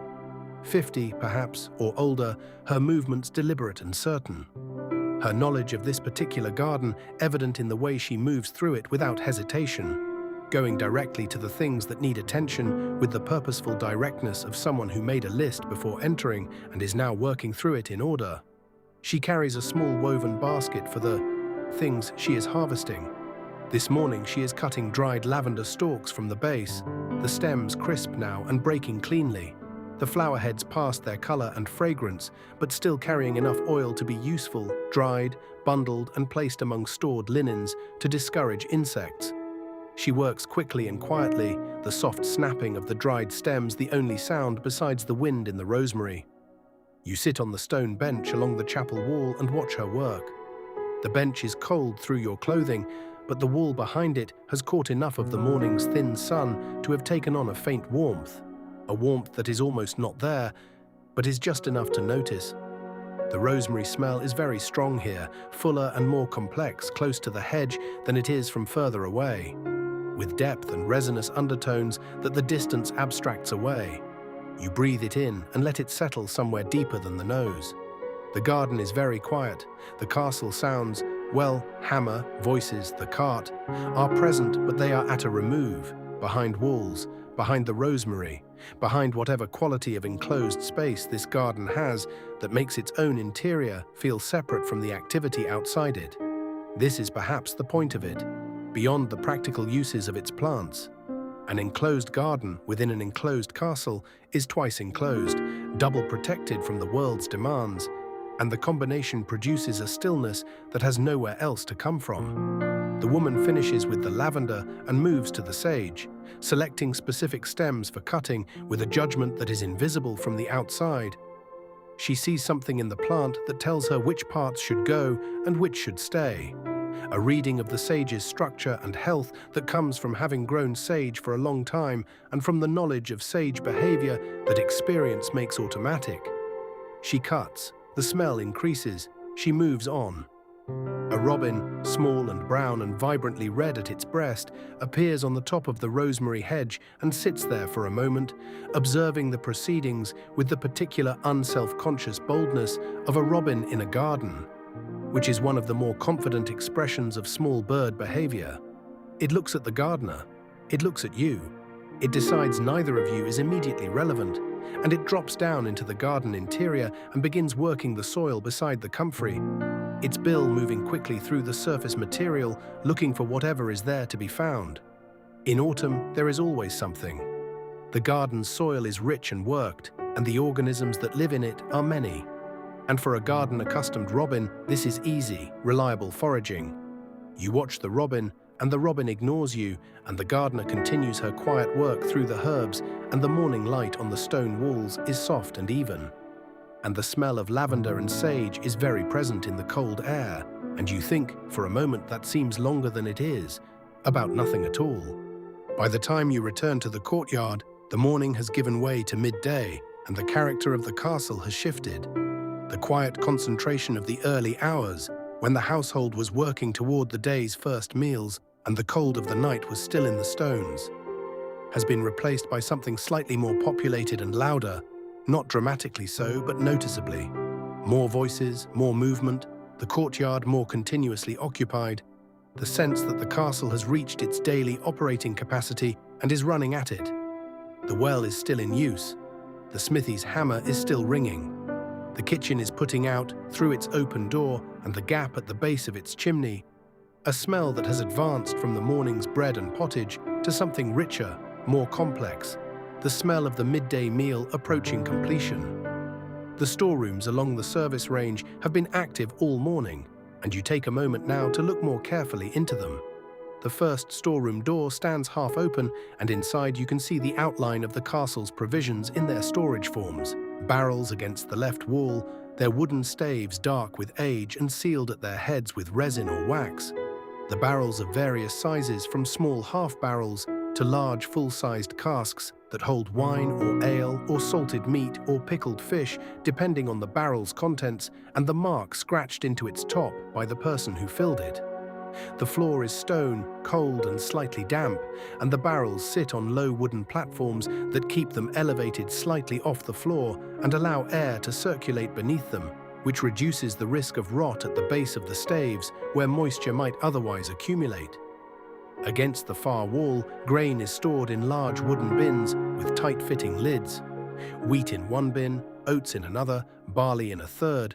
The category is important because they are used for different purposes and managed by different people in the kitchen hierarchy. The pantler, whose responsibility these stores are, is in the room now, checking the grain level in each bin by lifting the lid and looking, noting the level against some internal assessment of current rate of use and time before the next delivery. The grain smells earthy and clean, with a faint warmth that grain in volume always has, even in a cold room. The smell of stored energy, of potential. Under the storage conditions of this room, cool, dry, away from light, in containers that exclude both moisture and vermin. Grain keeps for months without significant deterioration, which is why it is the foundational winter store of every medieval household. The second storeroom holds the meat. This room is cooler than the first, positioned on the north-facing side of the building where it receives the least sun, with a small unglazed window covered by a fine mesh that admits air while excluding insects. Hooks in the ceiling joists hold the preserved meats that are being drawn on through the autumn. Sides of salt pork, the flesh dark and dense from the curing, their surface pale with the crystallized salt that has drawn out the moisture over weeks in the barrel before being hung here. A ham or two in cloth bags that protect their surfaces from dust. Dried fish hanging in bundles, their smell sharp and distinctive, the concentrated essence of preserved seafood that permeates the room with a smell quite unlike fresh fish. A smell that is both thoroughly ordinary and slightly remarkable in its intensity. The larderer who manages this room checks the hanging meats the way the pantler checked the grain. Systematically, attention to condition, looking for any sign of deterioration, any unexpected smell, any change in the surface that might indicate a problem developing. Preserved meat that is developing a problem must be identified early, because meat that has gone bad undetected and used in cooking can make people seriously ill.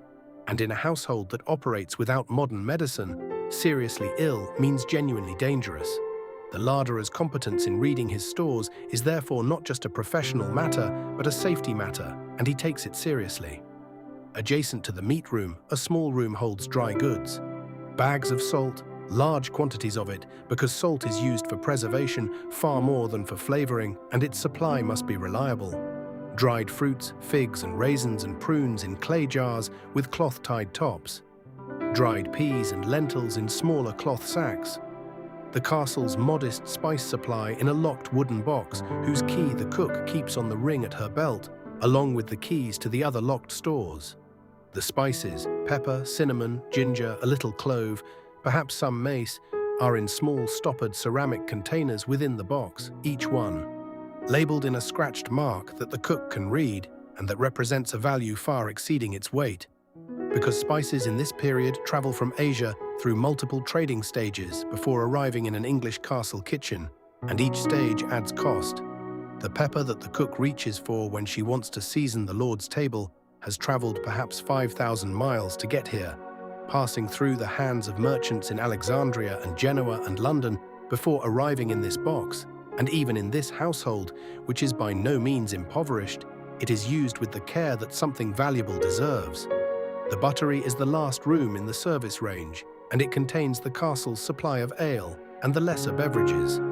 The barrels of drink that are consumed daily by the entire household, from the lord at his high table to the newest kitchen boy. Ale is not a luxury here, it is a dietary staple, consumed at every meal by everyone, because the process of brewing it, the boiling of water, the addition of malt, the fermentation, produces a beverage that is safer to drink than the available water sources. The castle has its own brewhouse for exactly this reason. A reliable supply of ale is as important to the household's health as a reliable supply of bread, and the brewer who manages this production is a valued specialist whose skills ensure that the household always has drinkable ale, even when the well water quality is questionable. The barrels in the buttery are in various stages of depletion, some freshly full, their liquid contents moving slightly when the barrel is shifted, others half full, their lightness evident even without opening, and one or two empty or nearly so, awaiting rotation into the cleaning cycle before the brewer refills them.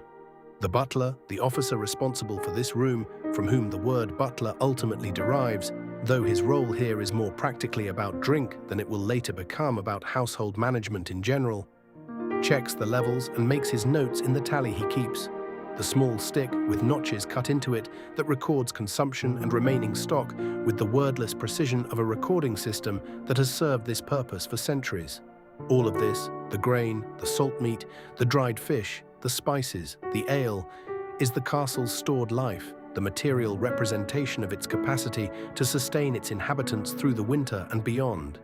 A medieval castle that is well stocked in its stores can be entirely self-sufficient for months, as it must be during a siege, or simply through the long winter when the roads are impassable and resupply from outside is not possible. The management of these stores, knowing what is there, knowing how long it will last, knowing what needs to be replenished and when, is one of the steward's primary responsibilities and one of the most important functions of the castle's domestic administration. The stone of the storeroom walls, thick and old, keeps the temperature in these rooms steady through the day and through the seasons, which is why stone has been used for food storage since the beginning of permanent stone buildings. The cold of the stone is not an inconvenience here, but a feature, a thermal stability that extends the life of everything stored within it.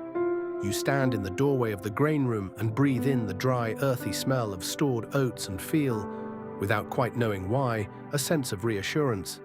Something about these careful stores, this methodical provision against the future, the quiet competence of the people who manage them. Something about all of it says, without words, that the castle is ready, that it knows what it needs and has it, that the people inside its walls will be fed. The midday meal is announced not by a formal summons, but by the accumulation of readiness. The smell from the kitchen reaching a particular fullness, the voices of servants moving toward the hall, the sound of the trestle tables being set up, and the benches unfolded from where they lean along the walls. In the great hall, the transformation from swept morning room to dining space takes perhaps 20 minutes and involves a coordination of tasks that happens every day with the same practiced efficiency. The tables carried to their positions, the boards laid across the trestles, the tablecloths shaken out and spread, the trenchers, the thick slices of day-old bread that serve as individual plates, absorbing the sauces and gravies of the meal and eaten themselves at the end or given to the dogs or distributed to the poor, placed at each position, cups and spoons set out, jugs of ale brought from the buttery by the cupbearer, a young man whose primary role this is, who moves between the buttery and the hall on a circuit that keeps the cups filled throughout the meal. The household fills the hall gradually. The lower servants come first, finding their places at the lower end of the long tables where the seating is determined by their position in the household hierarchy, rather than their personal preference, sitting where they always sit, because that is where their status places them, and the arrangement is not questioned or varied. The skilled craftsmen and the higher domestic servants fill the middle tables. The steward, the marshal, the household knights who are in residence today. These take their places at the upper tables, closer to the high table that sits on its raised platform at the dais end of the room, where the lord and his family and any guests of suitable rank will sit when the meal is fully served. The food arrives from the kitchen in a procession of bowls and platters that moves from the service passage into the hall and works its way down the tables with the practiced efficiency of a service operation that has been carried out in this room many times before. The pottage comes in the large bowls, the thick vegetable and grain stew that is the staple of the lower tables. Bread, the fresh loaves from this morning's baking, their crusts warm and crackled, the smell of them filling the hall as the basket passes, comes with it, and the combination of hot pottage and fresh bread produces a satisfaction that is both physical and something more, the pleasure of a meal that is exactly what it needs to be and nothing less. At the high table, the food is more varied. There is roasted meat today, a piece of the salt pork that has been soaking since yesterday, its salt partially drawn out and then returned to the pot with vegetables and herbs to cook long and slow, the flesh soft now and the cooking liquid reduced to something approaching a sauce. There are roasted root vegetables from the kitchen garden, their surfaces caramelized where the fire's heat has turned their natural sugars. There is white bread, finer than the servant's bread, its crust paler and its crumb more even. The sort of bread whose production takes more time and care and whose presence on the high table is itself a statement about the table's rank. There is wine, not ale, poured carefully from a jug into cups that are better than the cups at the lower tables. The hall fills with the sound of a meal in progress, the rhythmic domestic percussion of spoons in bowls, the tearing of bread, the sound of ale poured from jug to cup, the low, continuous conversation of dozens of people eating together in the same space. The conversation of people who know each other well and whose talk has the comfortable, unremarkable quality of people communicating the small necessities and observations of shared daily life. Dogs circulate below the tables, their faces intelligent and hopeful, their movements careful between the seated people's legs, their patience genuine because experience has taught them that patience at mealtimes is eventually rewarded. A large grey dog positions itself beside the table where the household knights eat, having assessed this location as offering the most reliable scraps, and waits with the dignified patience of an animal that knows what it is doing and is prepared to do it for as long as necessary. The meal lasts perhaps 45 minutes. It is not a feast. Feasts are for special occasions, for the visits of important guests, for the great celebrations of the church calendar. But it is a proper meal, substantial and warm, shared by the entire household in the same room. The social cohesion of eating together, maintaining the community that the castle's daily work creates and sustains. When it ends, the tables will be cleared and the hall will return to its other functions.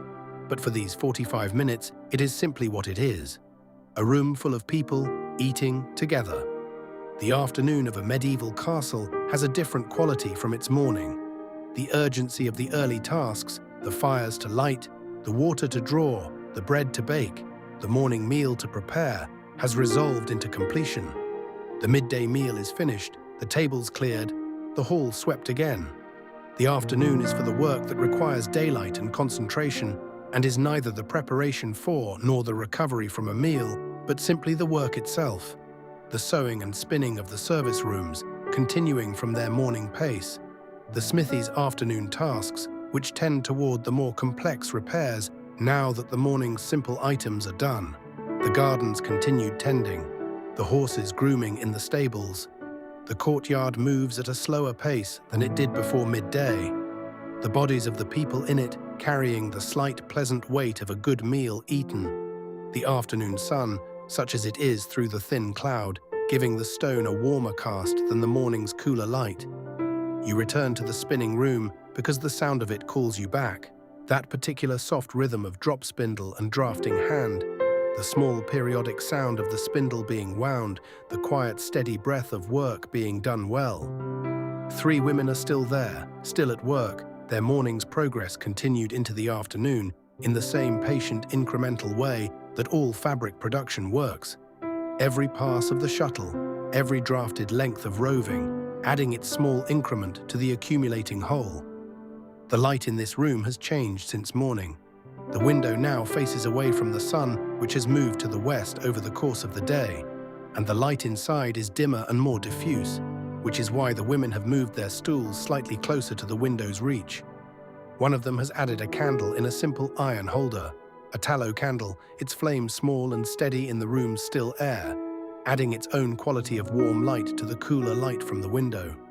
The combination produces a particular atmosphere that is very much of this place and time, not bright enough for fine detail work, but sufficient for spinning, whose process is conducted as much by touch as sight. The woman nearest to the window is spinning faster now than she was this morning. The morning's early pace, the careful, slightly self-conscious pace of a body that has not yet fully settled into work, has given way to the afternoon's more integrated rhythm, the pace of a body that has been doing this for 4 hours and has reached the state in which the work happens without interference. Her hands move with a fluency that the morning lacked. The spindle drops and catches and is wound and dropped again with a consistency that has no variation in it, each cycle identical to the last, the thread building on the cop in the even, stable layers of work done right. The second woman is weaving at the upright loom. She has moved further along the warp since this morning, the fabric growing from the bottom of the loom upward in the way that warp-weighted loom weaving proceeds, downward in terms of the hanging warp, but upward in terms of the cloth's eventual orientation when it is cut down and used.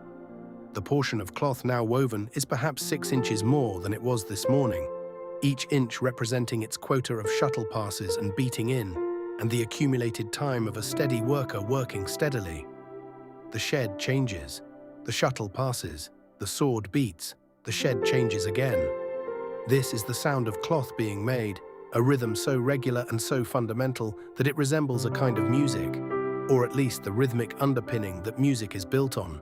A beat and counterbeat, open and closed, throw and catch, beat and open, throw and catch, beat and open. It is a sound that has been in human spaces for millennia, longer than writing, longer than metal, longer than the kind of civilization that builds stone castles and calls them home. Something in the body knows this sound, recognizes it at a level below language and before thought. You sit in the corner and watch and listen and let the rhythm carry you forward into the afternoon. In the adjacent storeroom, accessible through the interior door that connects the service rooms, someone is moving systematically through the shelves. This is the afternoon check, a walk through the supplies to assess what has been used in the morning's cooking and what needs to be noted for replenishment. The person doing this is an older woman, one of the chambermaids whose responsibilities extend beyond the Lord's chambers to include a general oversight of the household's domestic affairs. She carries a small wax tablet on which she can make notes with the stylus she keeps tucked behind her ear, and she moves between the shelves with the practiced, slightly abstracted attention of someone conducting an inventory they have conducted many times, seeing what is there and what is not, without needing to consciously count everything. The salt is low, she notes it. The dried peas are sufficient for another week. The vinegar is getting toward the bottom of its crock. A barrel of ale that was moved to this room is nearly empty. The brewer should be informed. All of this registers in the quiet scan of experienced eyes moving across familiar shelves, and by the time she reaches the end of the storeroom, she has the afternoon's supply list in her head and on her tablet, ready to be communicated to the steward who manages the logistics of restocking. Outside the storeroom door, the courtyard continues its afternoon rhythm. A boy has appeared with a handful of straw and is spreading it in the area near the stable entrance where the morning's horse traffic has concentrated the mud into a slick patch that is a nuisance to walk across. He spreads the straw with a fork, working it into a loose layer that will absorb moisture and provide better footing. It is not a complicated task. He does it methodically, working from the edges in, the fork moving in the quiet, repetitive strokes of simple outdoor work. Near the well, 2 women have set up a washing station, a large wooden trough filled with water drawn from the well this morning and allowed to warm slightly through the afternoon. A pile of household linens beside it, the wooden paddles used to beat washing lying ready. Laundry is heavy work. The linens must be wetted, treated with lye made from wood ash if serious cleaning is required, beaten to loosen the soiling, rinsed in clean water, and then wrung out and hung or laid over bushes or fence rails to dry. In the cold autumn air, drying will be slow, and the linens will carry the slight smell of cold, dried cloth when they are collected. Not unpleasant, the clean smell of fabric that has dried outdoors rather than by a fire, a smell that is its own kind of freshness. The women work together at the trough with the easy coordination of people who have done this work together before. One beats while the other rinses, then they switch. The sound of linen being beaten in water is a flat, liquid percussion, repeated at a regular pace that varies slightly with the rhythm of whoever is beating, the water splashing over the edge of the trough in small amounts with each stroke. The afternoon light moves toward its early autumn conclusion, and with it the pace of the castle shifts again. This shift happens gradually but noticeably. The light changes its angle and character, moving from the flat, even light of midday and early afternoon into the warmer, more horizontal light of late afternoon. The light that casts long shadows eastward across the courtyard and gives the stone walls a quality of depth and texture that the overhead light does not. It is a beautiful light, this late afternoon light on old limestone, and it transforms the courtyard briefly into something that the people working in it do not remark upon because they are too accustomed to it, but which you notice with the freshness of someone for whom this light on this stone is still new. The workers in the courtyard have registered the change in light even if they haven't consciously noted it. There is a slight acceleration in the movement of people who are completing outdoor tasks before the light fails. The boy with the straw finishes his work and takes the fork back to its place. The washing, women beat their final rounds and begin the wringing and laying out. The stable groom makes a final check of each animal before the evening feeding. The rhythm of the afternoon is moving toward its conclusion. In the kitchen, the shift from midday prep to evening prep has begun. The midday meal's remains have been dealt with, the leftover pottage set aside for the servant's supper, which will be simpler than the midday meal but substantial. The cooking vessels cleaned, the surfaces cleared. Now the kitchen begins its evening round, a lighter supper for the household, but still requiring fire and preparation. A new pot hangs on the trammel, a fresh charge of water in it, the ingredients for the evening soup assembled on the table. More bread from this afternoon's second baking is cooling on the shelf, a slightly darker loaf than this morning's. The oven having been hotter from continuous use, the crust with a deep amber color and a smell that is richer and more caramelized than the morning's bread. The kitchen fire at this hour has the particular quality of a fire that has been burning all day.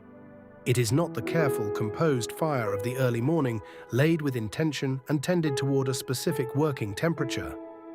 It is the working fire of a full kitchen day, higher and more irregular, its coals deep and dense and glowing at their core with the orange red of high sustained temperature. The flames over them less important now than the radiant heat from the accumulated coal bed. It is the most productive fire of the day in terms of cooking capacity, and the cook uses it accordingly, not wasting the opportunity. You sit in the corner of the kitchen near the secondary work table and watch the evening meal assemble itself. The soup is a simple preparation by the kitchen standards, a pottage of leeks and onions in a broth enriched with the rendered drippings from the morning's pork. Herbs added in the final stages, the whole thing stirred and tasted and adjusted with the continuous interested attention of a cook who cares how things taste. The tasting is done with a spoon brought near the mouth and then dipped again and lifted to the lips in the practiced, slightly formal gesture of a professional evaluating their own work, the expression afterward one of assessment. Not satisfied yet, something needed, a pinch of something from the pot near the fireplace, salt most likely, or perhaps pepper. And then another taste, and this time the expression is different. The small, unconscious change in a cook's face that says, yes, that.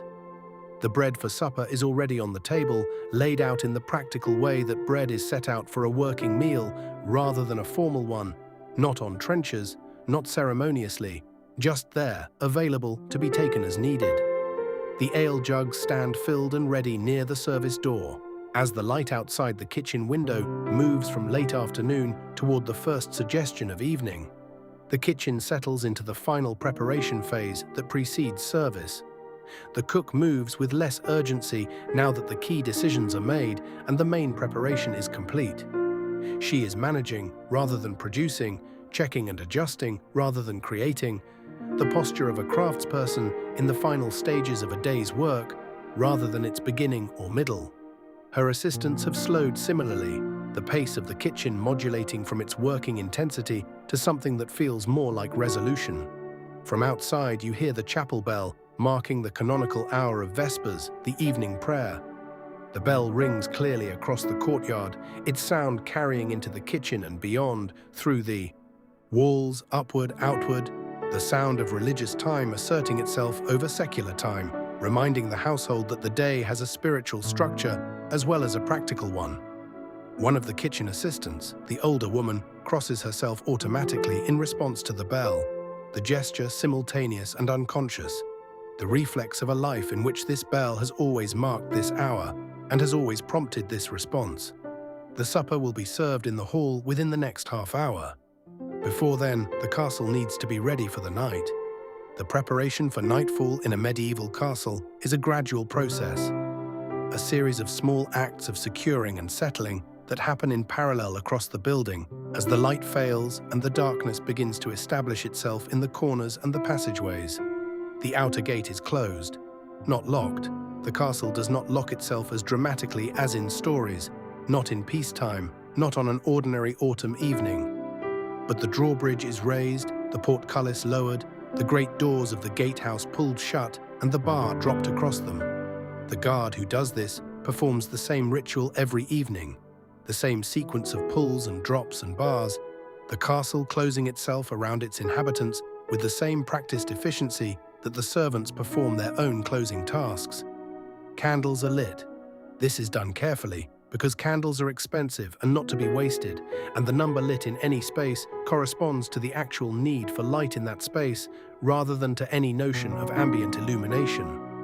In the Great Hall, where the evening gathering will occur and where people will eat and talk and move through the space until the hour makes sleep more appealing than company, the rush of candle lighting takes perhaps 5 minutes and uses perhaps a dozen candles.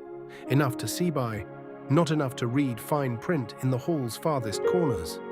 In the servants' sleeping areas, a single candle serves the communal space until it is put out at night. In the Lord's Solar, the private family room above the hall, a more generous provision reflects the higher social rank of its occupants. The candles of this period are mostly tallow, made from rendered animal fat, and they have a characteristic smell. Not unpleasant exactly, but more present than the neutral smell of modern wax or paraffin candles. A slight greasiness in the air when they burn, the fatty quality of their fuel evident in the way the flame produces its light. Where beeswax candles are used, and this is a household that has some, kept for the chapel and for the Lord's own use on formal occasions.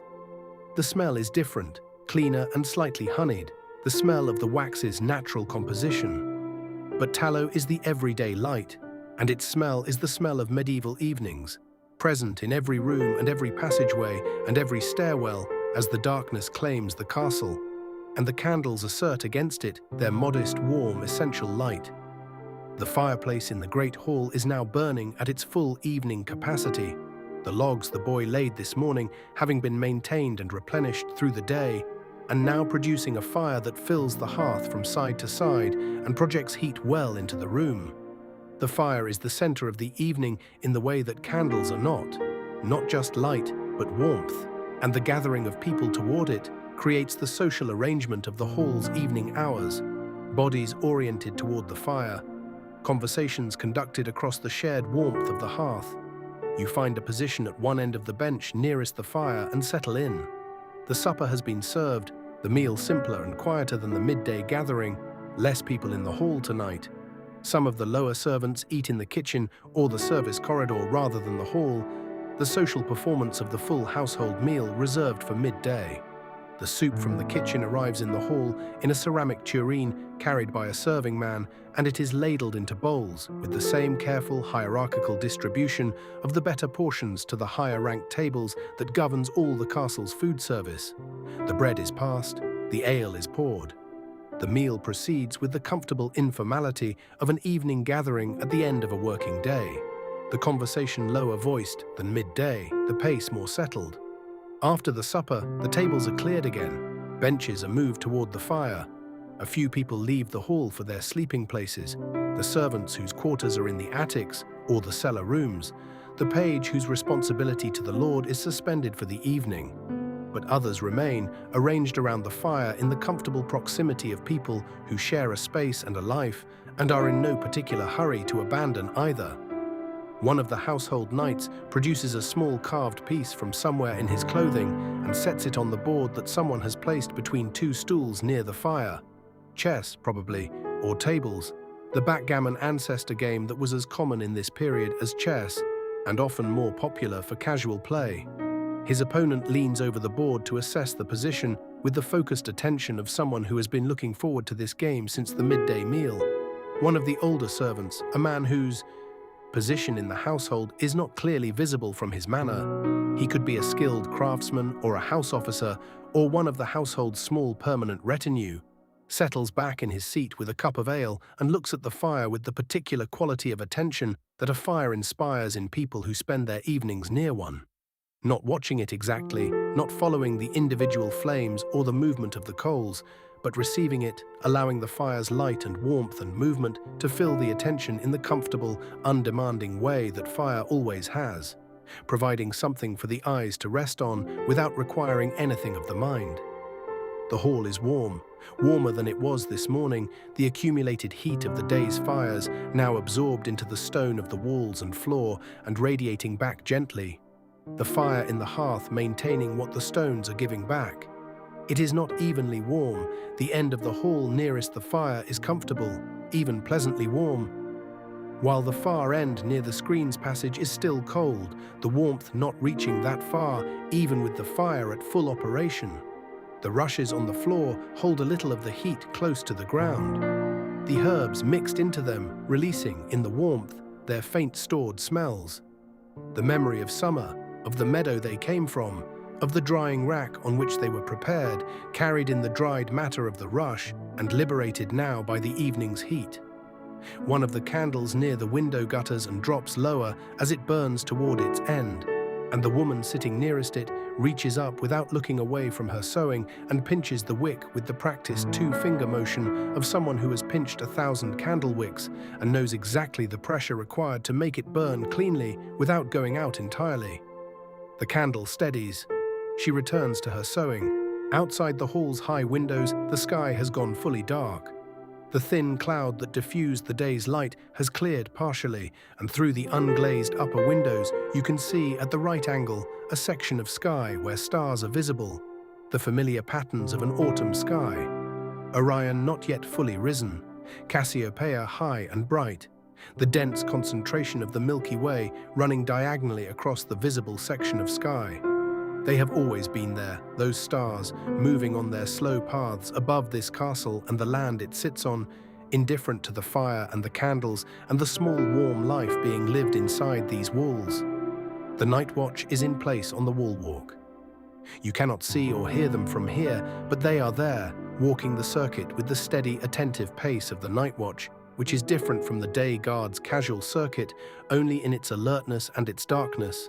The same wall walk, the same Merlin and Crenel, but now without the day's defining visibility, the eyes trained to find movement and light in the darkness beyond the walls, the ears doing more work than the eyes can manage. The hall empties gradually. There is no formal end to the evening, no single moment when the gathering concludes. People drift toward sleep in the way that they have drifted toward everything else in this day, individually and without drama, finding the moment when tiredness becomes more compelling than company and following it.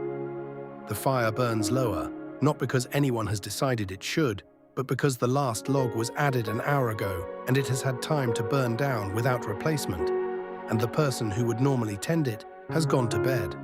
The fire's diminishment has its own slow beauty, which is the beauty of the dying fire.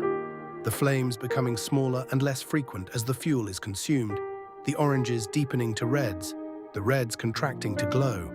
The coals that remain are still hot enough to warm the hearth's immediate vicinity, but the fire's authority in the room has diminished, the warmth it provides having narrowed to the space immediately before the hearth rather than spreading through the hall. The candles are put out one by one as the evening ends, a breath, a pinch, a darkness falling in each place a candle was.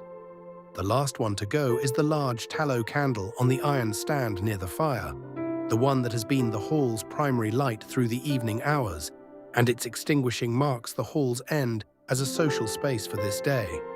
The darkness that follows it is immediate and total, relieved only by the glow of the embers in the hearth. In the darkness of the hall, a few people are still here, the servants who sleep on the floor of the great hall, their pallets of straw laid out in the spaces between the folded trestle tables, the large grey dog stretched out near the fire's warmth. They are asleep, or nearly so, their breathing audible in the silence that has replaced the evening's conversation. You stay by the fire as it fades. There is something very particular about being with a dying fire in a stone room at the end of a day like this one. The glow of the embers is sufficient to make the room visible in outline. The shapes of things, the edges of the furniture, the curve of the hearth arch, the dark hanging of the wall textile opposite. It is not the darkness of an empty room, but the inhabited darkness of a space still holding the warmth and the used air of the day's living, the stone walls retaining the imprint of the hours as the stone retains heat. Slowly, long after the heat source has gone, the ember light is red-orange and constant, except for the occasional small collapse when a piece of coal settles and releases a brief brightening before returning to its steady glow. It does not illuminate so much as suggest, shapes rather than surfaces, outlines rather than details. Watching it requires a different attention from watching a flame, which has movement and variation to follow. The embers simply glow. They glow steadily and without ambiguity, doing nothing except remaining, being present, warm and slowly diminishing. The dog near the fire shifts in its sleep, turns its nose toward the warmth, settles again. Its breathing is slow and deep, the breathing of something in deep, untroubled sleep, and the sound of it adds itself to the other sounds that inhabit this room as the night deepens. The occasional pop or tick of cooling stone, the very faint whistle of air finding its way through the gap in the window's wooden shutter, the distant sound of the night watch's boot on the wall walk above, measured and receding. The castle has settled around you. Now the night is very deep, and the castle has found its stillest hour. The kitchen fire is banked, the coals covered with a layer of ash to keep them alive through the night without burning through the small hours to nothing. The oven has gone cold, the preparation table is cleared. The kitchen is the quietest it has been since the first cook arrived in the dark before dawn and began the process that produced this day's meals, and its quietness now, with the smell of the day's cooking absorbed into the stone and the woodwork and the soot-darkened ceiling, has the particular quality of a productive silence. A silence that is the record of something that happened, not the absence of something. In the great hall, the embers have faded further. What was aglow is now barely a suggestion of warmth. The coals so reduced that the light they give is more feeling than visible, a slight reddish difference in the darkness that you sense rather than see. The hall is cold now, or nearly cold. The floor rushes doing their modest thermal work against the stone's cold, but not enough to overcome it. The dog has moved closer to what remains of the fire and curled itself more tightly. The posture of an animal maximizing its retained warmth. From outside, the wind has arrived. It moves around the castle's exterior with the particular sound that wind makes when it finds the crenellations of a battlement. Not a howl, nothing so dramatic, but a low, intermittent note as the air passes through the gaps between the merlons, a sound that changes with the wind's direction and force, and that is present on most winter-approaching nights in this region. It is a sound from outside the walls, from beyond the enclosed world of the castle, carrying in it the suggestion of the open fields and the dark sky and the cold that lives in the world beyond the fire's reach.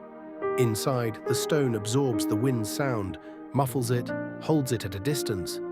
You are near the fire's remains. The bench beneath you is wooden and old, its surface worn to a faint smoothness by years of use. Your back is against the hall's stone wall, which is cool through your clothing, but not uncomfortably so. The weight of the day is in your body, not unpleasant, the satisfied heaviness of a day fully experienced, of having been in a place and moved through it and come out the other side knowing something you did not know when you arrived. The embers glow. The ember glow is the night's remaining light, the fire's final form. It is enough to see by, barely, and only the shapes of the near things, but enough. The great arch of the hearth is visible above the embers, the carved stone of its surround picking up the red light and holding it. The dark, hanging on the opposite wall, is a darker shape in the darkness. The high windows at the hall's upper level are slightly lighter rectangles in the black of the wall, the faint grey-blue of a clouded sky visible through them. The castle is almost entirely quiet. Almost. There is the breathing of the sleeping servants. There is the dog's exhalation. There is the wind outside finding the battlements and passing through them. There is the occasional sound of the watch on the wall, footsteps above, regular and receding and returning. There is the tick of cooling stone, barely heard, the nighttime speech of an old building making its thermal adjustments. These sounds are very old sounds. They have been present in this room on nights like this one for longer than any person can personally remember. They will be present on nights like this one long after you are gone. There is something in that continuity, in the thought that this fire in this hearth has been doing this same thing for generations, and that the stone around you has heard this wind many hundreds of times, and that the watch on the wall has been walking this circuit since before anyone alive was born. That is both enormous and comforting. The embers shift. A quiet sound, barely anything, the small movement of material settling into its own diminishment. A brief brightening, then steady again. Your breathing slows. The day has been very long, long in the way that days in this place are long, full of work that is simple but continuous, of tasks that are necessary and without dramatic resolution, of the movement of time through the body rather than across an event horizon. You have carried water, in a sense. You have tended fire. You have watched bread bake and wool spin and iron shape. You have walked the walls and sat in the garden and listened to the rhythm of the looms. You have eaten a meal in a hall full of people and drunk ale from a cup that was made by someone's hands. The castle holds you. The embers glow. The wind finds the battlement. The dog breathes. The watch walks. And you, in the warmth that remains from the fire that is nearly out, in the darkness that is complete but not hostile, in the stone-held quiet of a castle that has been here longer than memory, you are very nearly asleep. The day is done. Let it go now. Let the spinning room fall quiet, the shuttle still. Let the baker's hands rest on the table, the bread all made. Let the forge go dark, and the hammer lay down. Let the garden hold its lavender and sage in the cold night air, the herbs breathing quietly against the wall. Let the well rope hang still. Let the courtyard empty. Let the last candle go out. The castle breathes around you, old and settled and warm with its day's living. And the fire is just coals now, just warmth without light, and the stone is cool at your back, and the sounds have become part of the silence. You are inside a medieval castle at the deep end of its night. And the night is very quiet, and the fire is very low, and you are almost asleep. The wind outside the walls is gentle now, softer than it was an hour ago, moving through the crenellations with less voice, barely a sound at all. Just air moving. Just the world continuing in the way the world continues, out beyond the stone, beyond the gate, beyond the fields that are dark and still under the autumn sky. Inside, the warmth that the day's fires made is still here, held in the walls, in the floor, in the air of this room. It is a stored warmth, a warmth made by human hands and maintained by human care, and it is slowly, gently fading as all warmth fades when its source is no longer fed. The embers are very low now, just a faint red suggestion in the hearth, just the memory of fire. Breathe in, the stone, the old wood, the faint sweetness of the rushes on the floor, the ghost of the day's bread, still in the air, very faintly. Breathe out. The castle is still. The people in it are sleeping. The horses in the stable are sleeping. The dog by the fire is sleeping. The watch walks the wall. Their footsteps are very far away. Getting farther. Breathe in. Breathe out. The embers breathe too, in their own slow way. They take no air and give no light and ask nothing of you. They simply remain, warm and low and quiet, doing what the last of a fire does, which is simply to be still and to cool and to go. Let your eyes close. The stone walls around you are very old. They were here before your great-grandparents were born. They will be here long after you are gone. They have held this kind of quiet before, on this many nights, and they are holding it now, and they will hold it again, and nothing about this is frightening or uncertain. The stone holds, the night holds, the darkness is not empty, it is full of the day that just happened. Full of the bread and the fire, and the spinning and the hammer and the garden and the well.